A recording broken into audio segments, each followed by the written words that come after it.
inevitably, but also augment it. These words are relevant even today. In fact, they have eternal validity. Macroeconomic stability and inclusive growth are the fundamental principles underlying a country's progress. The policy mix that we have pursued during the recent years of multiple and unparalleled shocks has fostered macroeconomic and financial stability.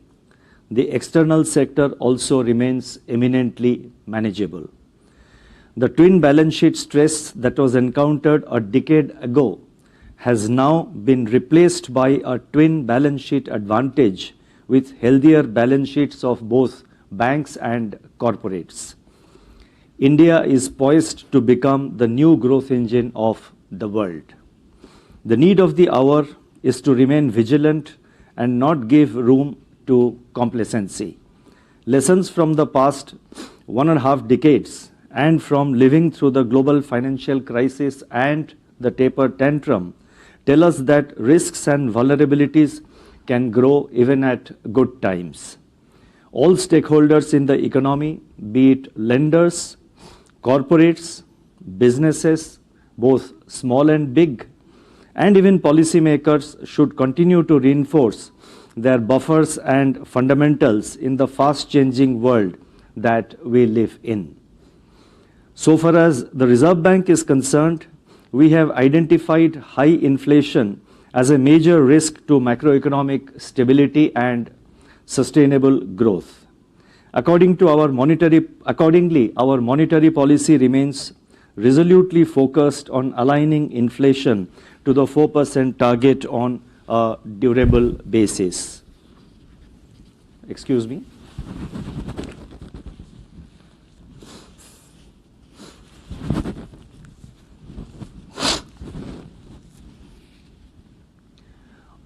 Let me now turn to the decisions and deliberations of the Monetary Policy Committee, that is the MPC. The MPC met on 4th, 5th and 6th October 2023. After a detailed assessment of the evolving macroeconomic and financial developments and the outlook, it decided unanimously to keep the policy repo rate unchanged at 6.5%. Consequently, the standing deposit facility, that is SDF rate, and the bank rate remain at, consequently the standing deposit facility rate remains at 6.25% and the marginal standing facility, that is MSF rate, and bank rate at 6.7%. The MPC also decided by a majority of 5 out of 6 members to remain focused on withdrawal of accommodation to ensure that inflation progressively aligns to the target while supporting growth. Now, you may say that this is a status quo policy. Yes, to the extent that the rate and the stance remained unchanged, it is a status quo policy.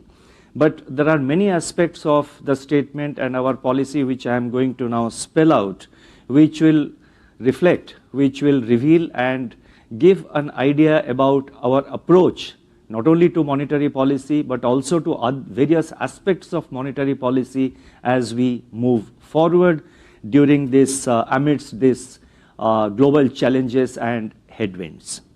I shall now briefly set out the MPC's rationale for these decisions on the policy rate and the stance. Headline inflation has surged in July, driven by tomato and other vegetable prices. It corrected partly in August and is expected to see further easing in September on the back of moderation of these prices. A silver lining amidst all these is declining core inflation, that is CPI inflation excluding food and fuel. The overall inflation outlook, however, is clouded by uncertainties from the fall in Kharif sowing for certain key crops like pulses and oilseeds, lower reservoir levels, and volatile global food and energy prices. The MPC observed that the recurring incidence of large and overlapping food price shocks can impart generalization and persistence to headline inflation. Economic activity, on the other hand, has remained resilient. Taking into account the evolving inflation growth dynamics and the cumulative policy repo rate hike of 200 basis points, 250 basis points, which is still working through the economy, the MPC decided to keep the policy repo rate unchanged at 6.5% in this meeting of the MPC. The transmission of the 250 basis points increase in the policy repo rate to bank lending and deposit rates is still incomplete, and hence the MPC decided to remain focused on withdrawal of accommodation. The MPC remains highly alert and prepared to undertake timely policy measures as may be necessary in order to align inflation to the target and anchor inflation expectations. I would now like to provide an assessment of the growth and inflation scenario to begin with global growth. Let me turn to a detailed assessment of the growth and inflation dynamics, starting with the external environment. As I just mentioned, the global economy is slowing under the impact of tight financial conditions, protracted geopolitical tensions, and increasing geoeconomic fragmentation. Global trade is contracting. Headline inflation is easing but rules above the target in major economies. While major central banks are signaling a peaking of their rate hike cycle, there are indications that the tight monetary policy stance could persist for longer than anticipated earlier. Sovereign bond yields have firmed up, the US dollar has appreciated, and global equity markets have corrected. Coming to domestic growth, in contrast to global trends, domestic economic activity exhibits resilience on the back of strong demand, that is, strong domestic demand. The momentum in agricultural activity in the second quarter of this financial year, that is 23-24, has been sustained, although the monsoon has been somewhat uneven. The acreage under Kharif crops as on September 29 was 0.2% above the last year's level. The industrial sector extended recovery in the second quarter. Manufacturing sector gained ground in July and August, supported by key sectors such as pharmaceuticals, basic metals, cement, motor vehicles, and food products and beverages. The Purchasing Managers Index, that is PMI for manufacturing, remained robust in September also. Services sector activity is maintaining buoyancy as indicated by healthy expansion in high-frequency indicators in August and September. PMI services, the data of which was just released yesterday, has exhibited strong expansion in September. Construction activity continues to be strong. Investment activity maintained its momentum with good support from government capex. Private sector capex is gaining ground as suggested by expansion in production and imports of capital goods and new projects sanctioned by the banks. Capacity utilization in the manufacturing sector on a seasonally adjusted basis continued to trend up, which augurs well for investment activity. The total flow of resources to the commercial sector from banks and other sources taken together at rupees 10.6 lakh crore during the current financial year so far is higher than that of last year. Merchandise exports and non-oil, non-gold imports, however, contracted though at a moderated pace in August. Services exports expanded at a healthy pace. Now, what I have done is, I have given a lot of data points in the footnote of my statement, and those of you who are interested may refer to the statement. So whatever statement, whatever I am saying here is backed up by the data points which would justify the statements that I am making. So I would suggest that if there is interest, you may refer to the footnotes which are part of my statement. Now let me move on. On the demand side, steady expansion is seen in urban consumption while rural demand is showing signs of revival. Looking ahead, domestic demand conditions are likely to benefit from sustained buoyancy in services, consumer and business optimism, government's continued thrust on capex, healthy balance sheets of banks and corporates, and supply chain normalization. Headwinds from geopolitical tensions and geoeconomic fragmentation, volatility in global financial markets, global economic slowdown, and uneven monsoon, however, pose risks to the outlook. Taking all these factors into consideration, real GDP growth for the current financial year, that is 2023-24, is projected at 6.5%, with Q2 at 6.5%, Q3 at 6%, and Q4 at 5.7%. The risks are evenly balanced. Real GDP growth for the first quarter of next financial year, that is 24-25, is projected at 6.6%. Now, I said that economic activity continues to be resilient, and this is precisely what I was hinting at this is precisely what I was referring to when I said that please have a look at the footnotes. The data points will justify that statement, why we are saying that economic activity continues to be resilient and why we are projecting the current year GDP growth to be 6.5%. I would now like to focus on inflation. The heightened inflation levels in July and August at 7.4% and 6.8% respectively were largely driven by food price pressures. Vegetables with a weight of around 6% in CPI basket contributed to about 1/3 of CPI headline inflation in July and to around 1/4 of overall inflation in the month of August. Sustained inflationary pressures in cereals, pulses, and spices added to the overall food inflation. On the positive side, core inflation softened to 4.9% during July and August. It has eased by around 140 basis points, 140.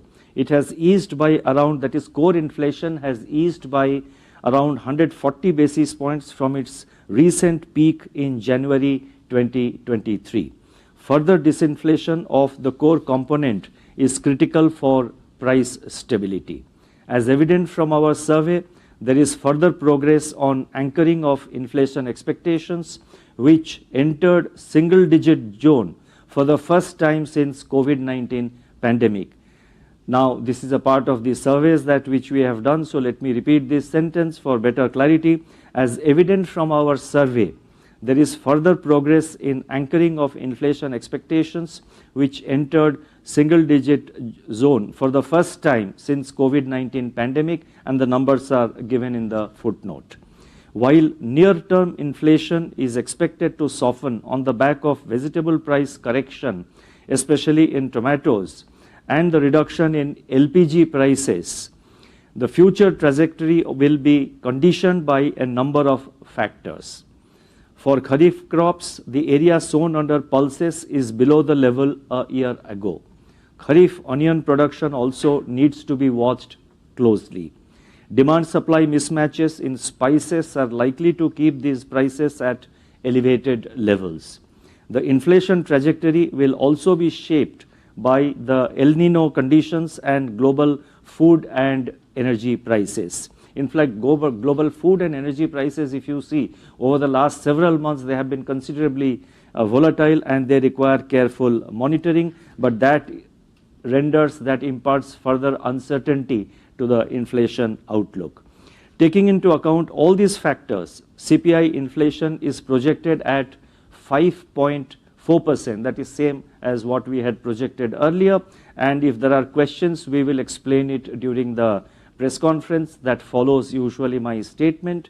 Now, taking into account these factors, CPI inflation is projected at 5.4% for 23-24, with second quarter, that is Q2 at 6.4%, Q3 at 5.6%, and Q4 at 5.2%. The risks are evenly balanced. CPI inflation for the first quarter of next financial year, that is 24-25, is projected at 5.2%. Now, what do these inflation and growth conditions mean for monetary policy? Let me try and answer. Over the last 1.5 years, monetary policy actions broadly included compression of excess liquidity in the system, increase in policy repo rate by 250 basis points, and change in policy stance to withdrawal of accommodation to keep inflation expectations anchored and break the stickiness of core inflation. Complementing these measures were proactive supply-side interventions by the government to improve domestic availability of key food items and reduce input costs. Consequently, headline inflation moderated to 4.6% in the first quarter of the current financial year, that is from April, May and June of the current financial year 23-24, as compared to 7.3% in the first quarter of last year. So last year in the first quarter it was 7.3%. This year in the first quarter the headline inflation moderated to 4.6%. A significant easing of inflation pressures from its exceptionally high level in July and August is expected to materialize in September as the impact of fleeting food price shocks wane. Further, underlying inflation pressures are also moderating while the impact of past monetary policy actions is still unfolding. Even so, indications are that throughout much of the third quarter of the current financial year, food inflation pressures may not see much easing, or rather may not see sustained easing. External factors like energy prices and financial market conditions continue to be volatile. All these call for careful monitoring of the incoming data and the outlook. That is, we have to monitor not only the incoming data but also the build-up of the future, the outlook, to clearly delineate the durable components of price shocks from its transitory elements. Monetary policy has to be in absolute readiness to take appropriate and timely action to prevent any spillovers from food and fuel price shocks to underlying inflation trends and risks to anchoring of inflation expectations. These are non-negotiable necessities. I would now like to turn to liquidity and financial market conditions. As I have reiterated several times in my previous policy statements, excessive liquidity can pose risks to both price and financial stability. To ensure that liquidity conditions evolve in sync with the monetary policy stance, the Reserve Bank, as a temporary measure, had imposed an incremental cash reserve ratio, that is ICRR, of 10%, which impounded about rupees 1.1 lakh crore from the banking system. The ICRR was reviewed on September 8th and is being discontinued in a phased manner ending October 7th, that is tomorrow.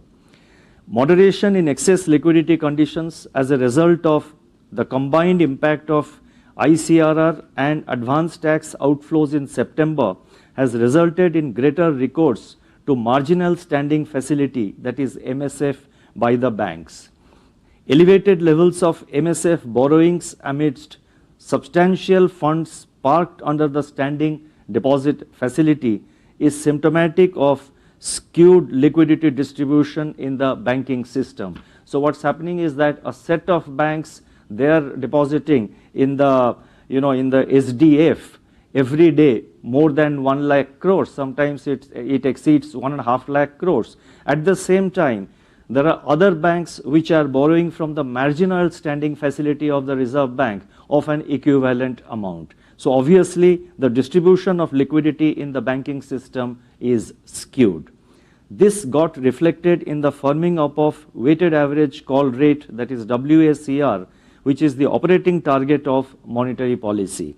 Despite such hardening at the short end of the term structure, the average term spread in G-Secs in the government securities market, that is 10-year minus 91-day T-bills, remained at around 40 basis points in August and September, suggesting stable financial conditions. In recent months, banks have preferred to place funds under the overnight SDF instead of offering them in the main 14-day variable rate reverse repo operations, that is VRRR operations. It is imperative that banks assess their actual liquidity requirements over the reserve maintenance cycle and bid accordingly in the auctions under the main 14-day VRR operations of the Reserve Bank.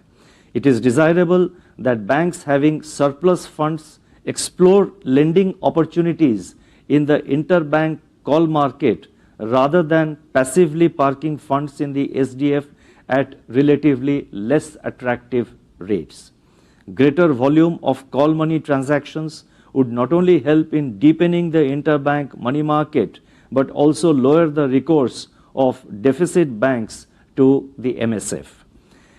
The release of the remaining impounded ICRR funds tomorrow, along with pickup in government spending, are expected to ease liquidity conditions.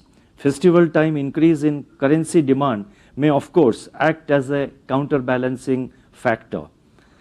It's a turning pitch and we will play our shots very carefully.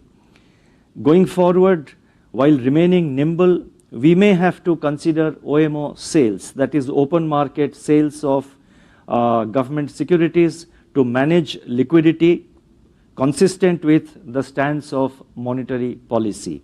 The timing and quantum of such operations will depend on the evolving liquidity conditions. I would now like to touch upon financial stability. The Indian banking system continues to be resilient, backed by improved asset quality, stable credit growth, and robust earnings growth. The credit growth is broad-based and backed by strong fundamentals of the financial institutions. The financial indicators of the non-banking financial companies are also in line with that of the banking system as per the latest data available for June. Certain components of personal loans are, however, recording very high growth. These are being closely monitored by the Reserve Bank for any signs of incipient stress. Banks and NBFCs would be well advised to strengthen their internal surveillance mechanisms, address the buildup of risks, if any, and institute suitable safeguards in their own interest. The need of the hour is robust risk management and stronger underwriting standards. The global financial landscape is rapidly changing and potential stress may emerge from unanticipated corners. The Reserve Bank is closely monitoring the evolving situation and will act proactively to maintain financial stability.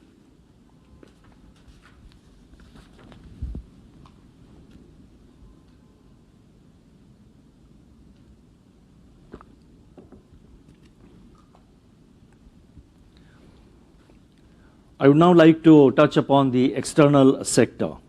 India's merchandise exports and imports have remained in contractionary zone so far during 23-24, although at a decelerated pace during July and August.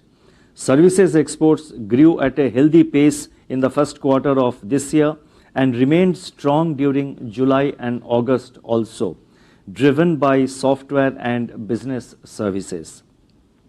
Inward remittances have risen by 5.8% year on year.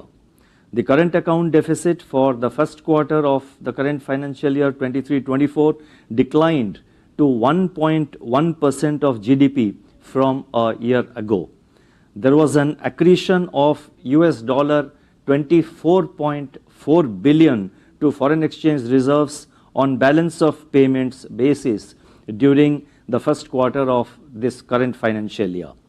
On external financing, foreign portfolio investment, that is FPI flows, have seen a significant turnaround in 2023-24, with net FPI inflows at US dollar 20.3 billion up to September 23, up to September of this year, as against net outflow in the preceding 2 years.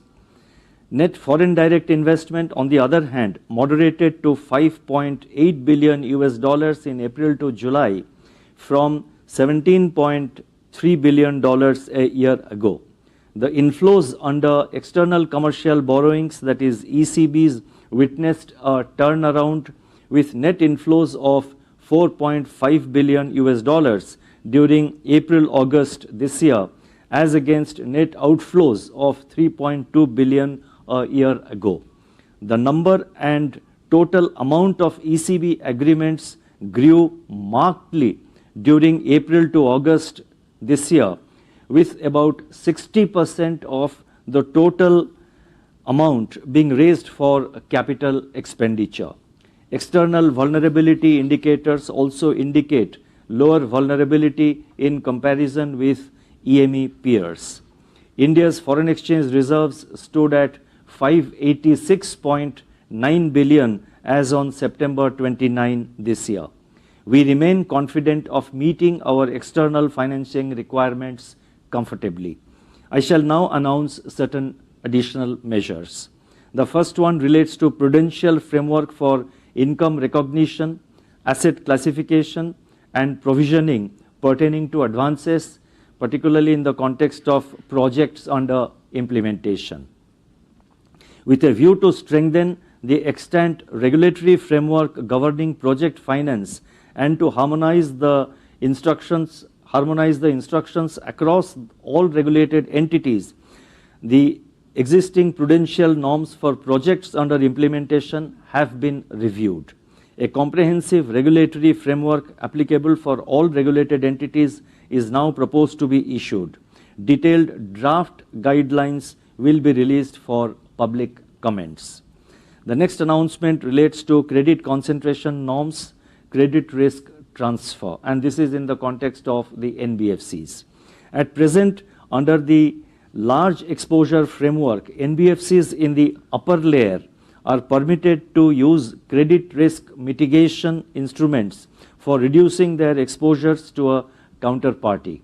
With a view to harmonize the credit concentration norms among the NBFCs, it has been decided to also permit NBFCs in the middle and base layers to use the credit risk mitigation instruments for reducing their counterparty exposures under the credit concentration norms.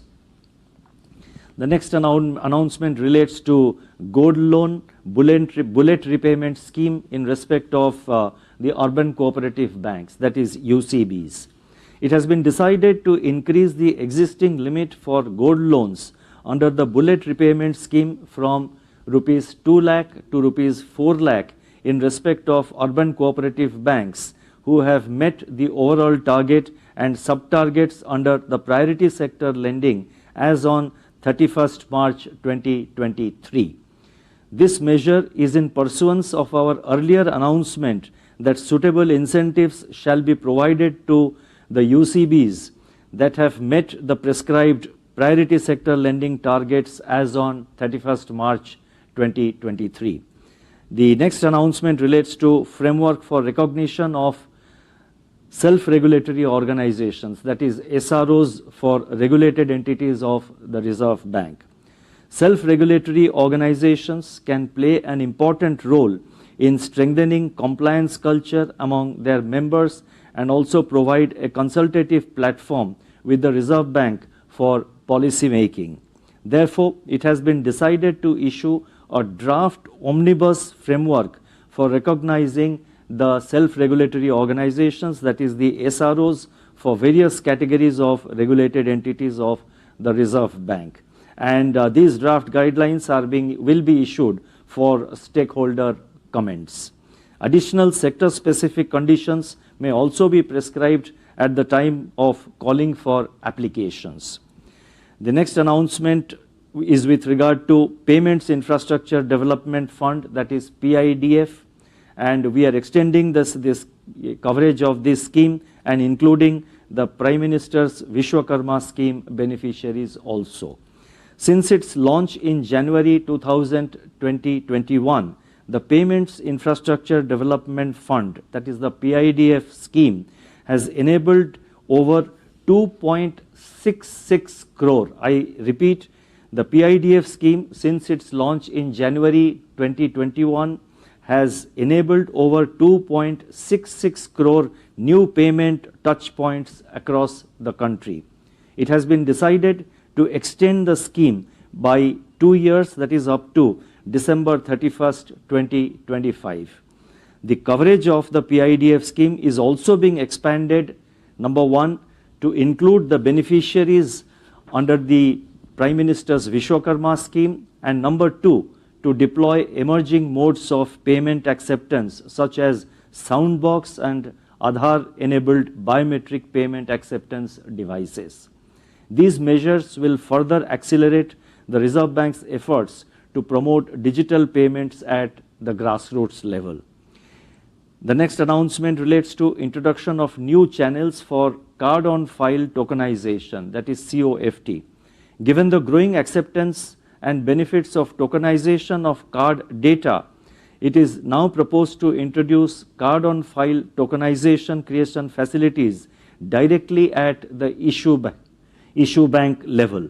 This measure will enhance convenience for cardholders to get tokens created and linked to their existing accounts with various e-commerce applications.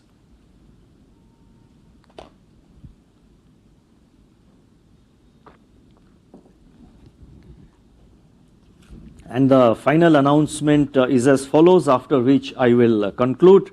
The last announcement relates to master direction on internal ombudsman mechanism in the regulated entities. You would have noticed that over the recent years, we have taken number of measures to improve the system of customers' grievance redressal in the banks as well as in the NBFCs and other entities which are regulated by the Reserve Bank.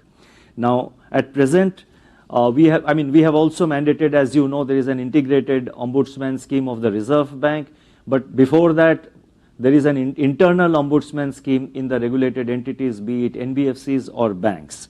Now, at present, internal ombudsman framework in regulated entities comprises of separate guidelines for select scheduled commercial banks, non-bank issuers of prepaid instruments, NBFCs and all credit information companies, that is CICs. These guidelines have similar design features but vary in certain operational aspects.